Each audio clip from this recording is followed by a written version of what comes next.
What's up, everybody? Welcome to W.N.B.A State of Mind, meaning women need basketball a lot. And here, we mainly discuss basketball, but we love other sports. I'm your host, Adrian Goodson, aka Goody with a Y, and my guy, Dominique Dondada Wilfrey from Sports Talk 2319. The circle. What's up? The Circle. Don, the NBA, there's been a lot of offseason excitement with the draft and also internet buster trades, okay? Beal, KD, Booker, the new big three.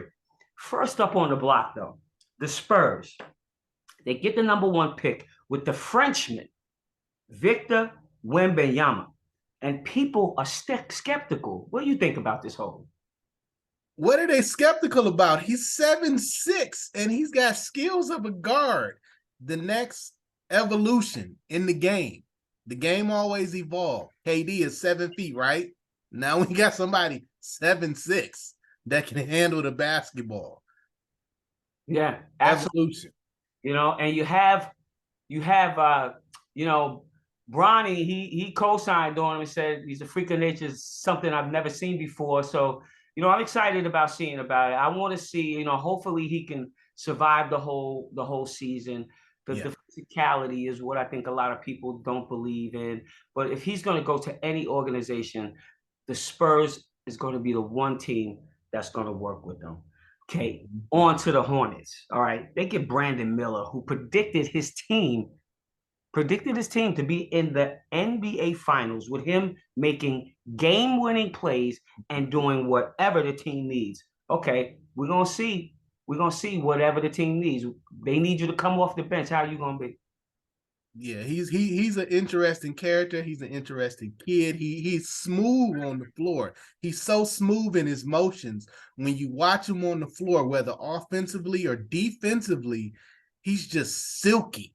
He's just smooth. Every motion is just fluid.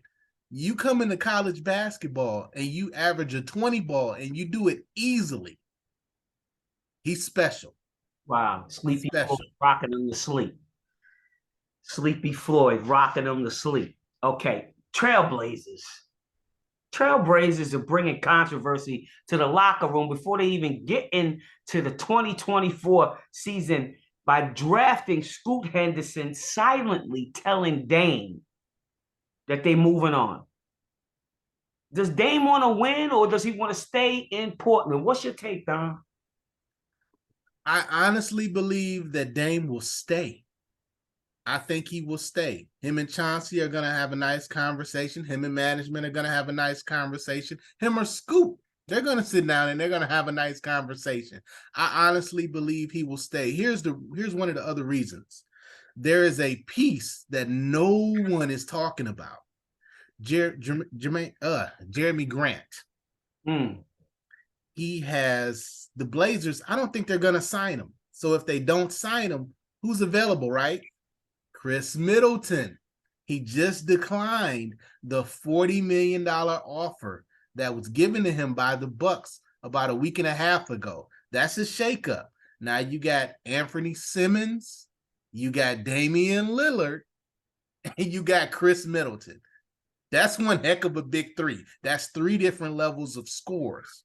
They're going to be hard to play against next year. They're a little unorthodox. You got my guy, Nazir, the Engine Little, who's coming into his own at the 4. You got Drew Ebanks at the 5. They're going to be, playoffs, not play-in, playoffs. And you heard it here first on the W.N.B.A State of Mind. Got my guy Don Dotto. We over here chopping it up about the NBA. Going to move on to the WNBA next, but it's hot right here. You heard it here first, so go ahead and copy it. On to the Warriors and Chris Paul.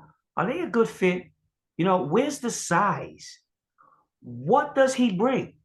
I mean, is he help off the bench? He comes in for the second string, or is he trade bait to acquire a better player?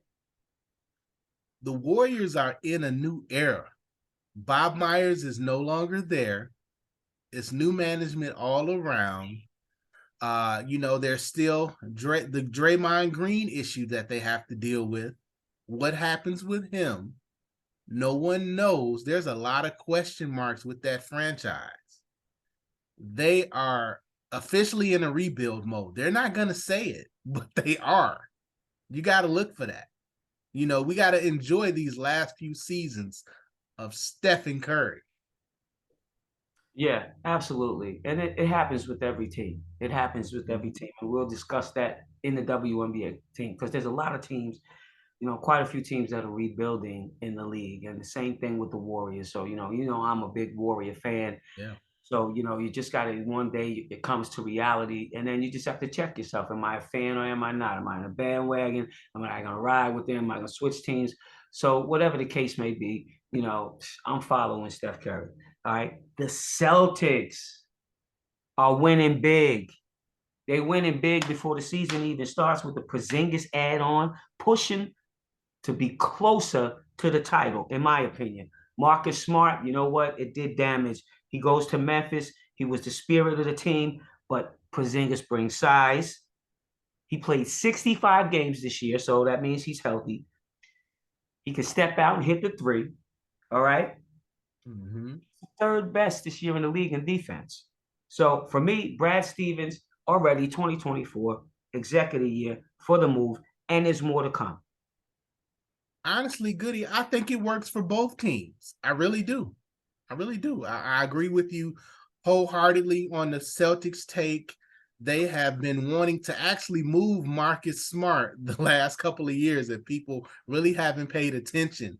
Peyton Pritchard, who's been his backup for the last 2 seasons, he's ready to start. He's ready to start. He's definitely ready.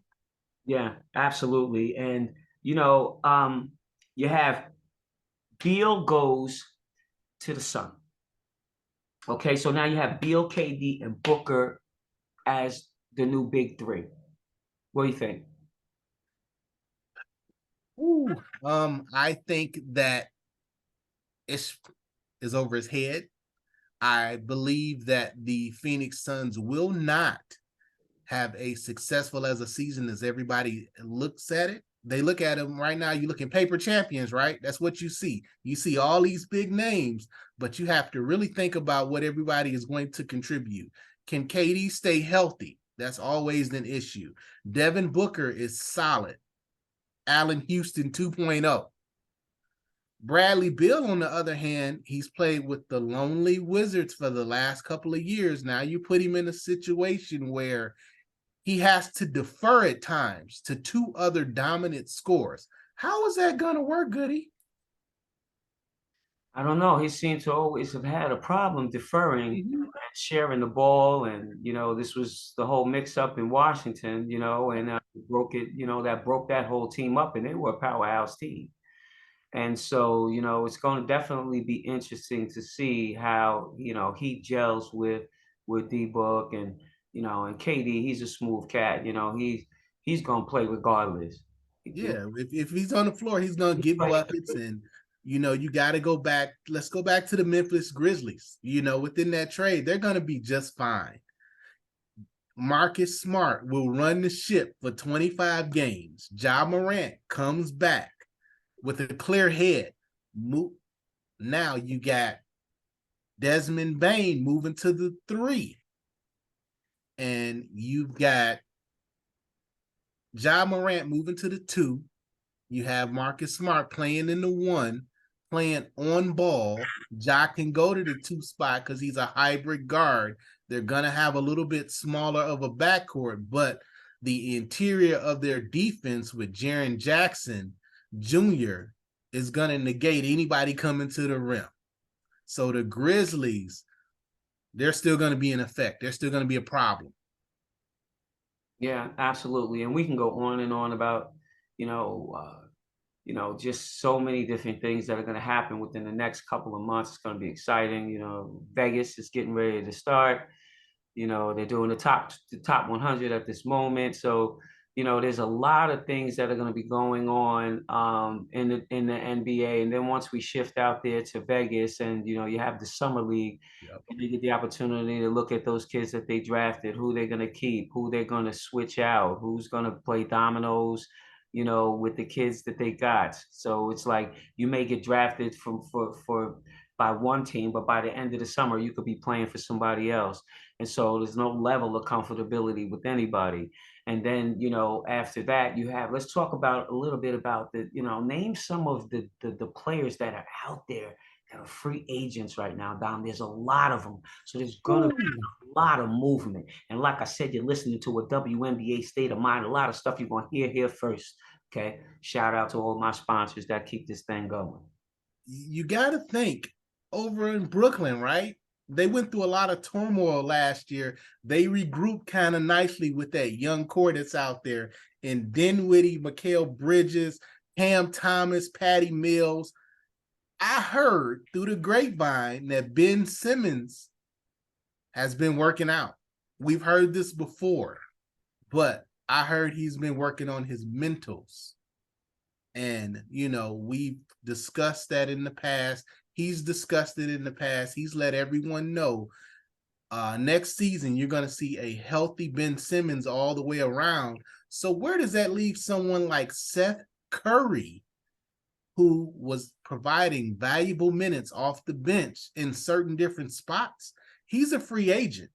He could go into, he could fit with a lot of different teams and a lot of different schemes. But another thing that people have not really discussed yet, we all know about Kyrie Irving and in the Dallas situation. It's a little murky over there in that locker room. Cuban said he intends to, re-sign him if Kyrie wants to come back. And that's fine, but there's a couple key pieces that may leave that team and look for greater pastures as far as playing time. Christian Wood, underrated post player, Absolutely. also led them in blocks last season. Cuban said you want to improve on rebounding and defense, but you're going to let your lead shot blocker go? I don't know, Goody. Some of these general managers, like it's baffling to me at times what happens on the basketball side, and that is why I always say we need more basketball people in basketball. I think the switching leagues, Phoenix Mercury, Matt Ishba, you need to bring in Adrian Gooden as the general manager. I am saying it here right now live. Bring in Goody as your GM to right that ship because they 2-10 with two Hall of Famers on the roster. How does that happen? I can tell you, and this leading us right off in the WNBA, we have much excitement, okay, from a Goomba Wale breaking ankles to being ejected in Atlanta. Yeah. Or against Atlanta, excuse me, and then signs autographs on the way out. Yeah, we got to start putting clips up these next episodes because I got to see that clip again. Yeah, absolutely, absolutely. I promise you, um, just her walking off with the wave and everything like that. I'm sitting and I'm watching. I'm going, ooh, they're watching and they're going, okay. So, the next thing that happens is, you get in the locker room. There's a memo with how much money your fine is, you know, Mhm. and it moves on. So, it was a funny gesture. I was like, wow. But I didn't know, like referees and players get into it all of the time. Stuff happens. Usually the player ends up getting tossed because, the referee has the final say. And that's that. But she's balling this year. She's absolutely balling. And she's giving us a little bit of comedy. Kelsey Mitchell, okay, hits a game winner with 1.1 seconds on the clock to beat Chicago in Chicago. I'm sure you probably saw that game. Yeah, big, huge shot. Big time, big shot. Okay, and she's always been big shot Bob anyway. Mhm. Definitely give her the ball, clear her out, put her on ISO. She gonna come up with something, whether it's an and one or she's gonna go to the line. But not to mention the dream. Okay, forcing OT. Okay, Cheyenne Parker with a move down low, shimmy move down low on the block. And remember, this is after she had a baby. Okay. Not only is she balling out after she had a baby, but so is Collier balling out. after she had a baby. She Women, yeah. She pulled power. out the team. Goody. I got a side question for you. When you were in the W, who was your favorite referee? Who can we give a shout out? Because they never get shout outs. I would have to say June. You know, June was June? around for so long. June was man, I might have seen her in high school. I don't know. College, uh, W.N.B.A. You know, she just was one of those faces that you saw all of the time, and you know, she always had something funny to say. Very chipper, cheerful, very approachable. I mean, Mhm. a lot of things that players would get thrown out of the game for today. She may have like assessed it before she did something like that. She's very very approachable, and she was so approachable that she really didn't have to throw anybody out of the game because hey, you need to calm down. We can talk about it, but not right now. Or, I saw your take, but this is what happened. We're not taking a call back. She was very approachable. So if anybody got a shout out, I'm gonna say shout out to June. Shout out to June.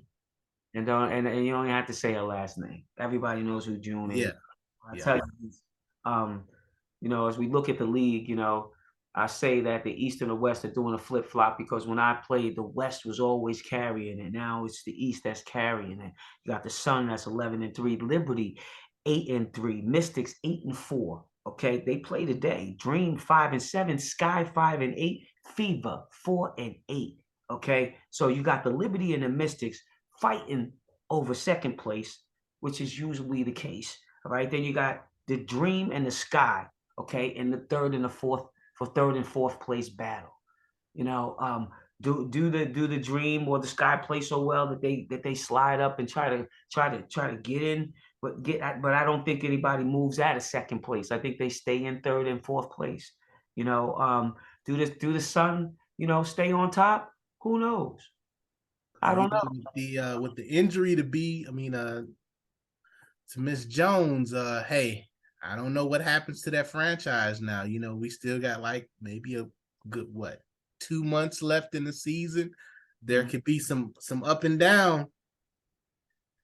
Yeah, the absolute the East is going to be just absolutely bananas between first, second, third, and fourth place. The only good thing that comes out of the Fever is that Boston becomes the Roy. She's gonna be the Rookie of the Year. Nobody's competing on that level. But I have to tell you, like I said off the cuff, and I'll say it on live.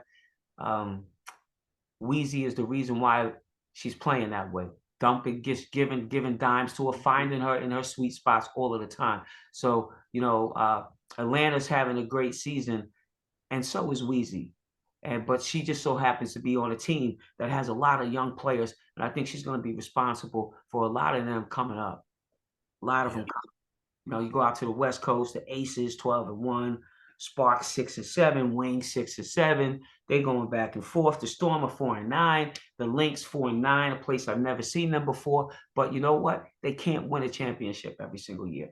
That franchise has been fantastic for years yeah, under W.N.B.A, when he started, the whole dynasty, passing it on to Cheryl, continuing to do a great job. So they're in a transition. I don't imagine or foresee them in the situation that they're in. The Storm, they took a hit. yeah. Okay, she goes to New York. Bird is out. Their leaders gone, asking some young players to step up. You know, and so it's going to be a tough year for them. It's going to be a tough year for the coach. I think she gets another year. This year she took a hit. Yeah. Consider that. But next year she's going to have to win. Now, She's got a veteran staff, so they got to give him one more year. You got to give him one more year. absolutely, absolutely, it would only be fair. And then with the Mercury 2-10, coaching change is imminent. It's just the way that it's going to be. Not to even be slick, try to be funny. It's the way that it is because something has got to change. All right. Coach is always the first to go. Absolutely. Absolutely. And all I'm going to say in the situation is, with Skylar being out and deciding that she's going to take off, whatever the case may be, leaving everybody to be skeptics. trying to figure out what's going on, coming up with their own scenarios. She no longer become it is a good fit for the team because of all of that has been going on. And so they must move on. So, the Sparks, the Wings, the Storm, the Lynx, Mercury, maybe not so much the Lynx because they look good. They just have to a couple of intricate pieces that they need to fix. All right. Mercury, they all need trades and add-ons. Yep. Period. This is where your scouting department comes into play. Absolutely. What does your scouting department do? Well, Because there's players overseas that they can bring over. absolutely, and it's leading right into what I'm going to say. And I don't believe that there's positions available in the WNBA where they got players, of my caliber and of other people that I know that are great scouts that can go out there and go overseas and hop on a flight and go look at some players, or travel the country, or not even travel the country, sit here right at home and come up with a brilliant scout. We all have scouted on some level, whether it be within our teams that we played for or when we went and we coached, at other schools, Old Dominion, for example, me. So just to say that I'm trying to figure out why there isn't a position available where they have a scout. They got like 3, 4, 5, 6 scouts on the NBA side. Why not? And I'm also wondering, and I would love for them to consider more, these coaches. Why are you not recruiting in the Afro League? At the Afro League? Why are you not? Why not WNBA Africa? You're doing it on the men's side, okay? You have a player, okay, in the Afro League, okay? Reneen El Gadawe from Egypt, and I hope I said her name right. 6'1", nice, averaging 19.8 points and 9.8 boards. Nobody's bringing her to the WNBA. Medina Akot out of Kenya, okay, a center, averaging 9.8 points and 14.8 rebounds, and nobody's recruiting her in the WNBA. And then the kid that I love, okay, because she's out of Newark, but she plays for the Nigerian national team. She was a Nigerian MVP, Azine Kalu. Girl is a baller point guard. No sign of her. We got to get her on the show. You got to bring her in. Let her tell her life story. To me, incredible story. And it has to be addressed. It has to be addressed because there's so many good players. But then at the same time, when you don't have as many teams, then you can't entertain all of that. Once there's more teams, then you can entertain more players. I would love to see more African players in the league. We're over here in the Euro League. We're getting them from Spain. We're getting them from France. We're getting them from Australia. We're getting them from all these different places, but we don't have enough of an African representation in the league. And there's some ballers. I've gone over there twice. I've coached a lot of these kids that I see coming up now because I was over there 5 years ago, or I was over there in 2018, in Mali.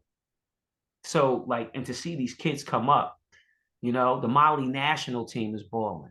So it's like, if you're not gonna bring them over here, then we can easily go over there and set something up. Yeah. WNBA Africa, I'm all for it. Yeah. Come on, you heard it here first, and you're listening to a WNBA State of Mind. You can bite it all you want to, okay? Because you heard it here first. So when they see it, they know where they heard it first. So Dom, tell us what you got coming up on the block. Anything that we should look forward to, coming up down the road, down the pipe, yeah, absolutely. Coming down the pipe here, as I mentioned when we did episode 1 of our return, my guy Max Van Auken, we've got a great webinar that will be taking place sometime in July for those that love podcasting, want to have their own podcast, want to monetize their podcast, and just really be in that space, and really learn what that industry is and what that particular niche is and how to succeed. That is coming soon announcements and things like that will be on social media. With my guy Rashad Phillips and Sports Talk 2319. The book tour continues. Some great dates coming up here. Some things are just getting finalized. Book orders are still coming in droves. He has completely changed the game. Shout out to my guy, Scoop B and Valley Sports for having Rashad in the draft. Because if you saw ESPN's draft show, which most of America did, I don't like to harp on other organizations, but it was a small disaster. And there's some things that need to change. But Goody, I'm gonna give you some things that are coming down the pike when you talk about sports and sports media. The ownership of the Utah Jazz, they have facilitated their own streaming network that has been sitting in the background. It's going to premiere this season. They don't need Diamond Sports Group. They don't need Bally. They don't need the NBA. They need the NBA's approval, but they will have their own in-house streaming channel for all their home games. The rest of the league will follow, as will ESPN will follow. You have ESPN Plus, but they too as well will go into a standalone format. You're not going to need cable to watch Sports Center anymore. You're going to be able to look at it on your phone, pay $8.99 a month, and you're going to have the full ESPN suite and catch those games whenever you like. Yeah, absolutely. Everything is moving to the app, and as I can see it, I was looking last night at on ESPN. It was coming crystal clear through my PlayStation, so Mm-hmm. you not have to move. Only thing that you have to do is um, educate yourself on how to set up all of these apps, how to best set up your Roku, all the way to the privacy settings, because people really do watch you through your smart devices now. Watching a healthy show on that, so make sure just coming from the left. Make sure you check your privacy settings and the advertising settings that are on your phone and also on your televisions and stuff like that. And also, I want to thank my sponsors for a wonderful, wonderful camp. Actually off-season workouts, and the next one that's coming up is the week of the 17th. I'm going to start off-season workouts in Chesapeake, so stay tuned on Facebook, the Gram, TikTok, and if LinkedIn is your pleasure, I'm coming there too. So we're going to have a nice fun-filled summer. And I want to thank everybody for viewing. And don't forget to download, share, and stream a WNBA State of Mind on your podcast platform. Sammy Sosa to everybody. Peace out.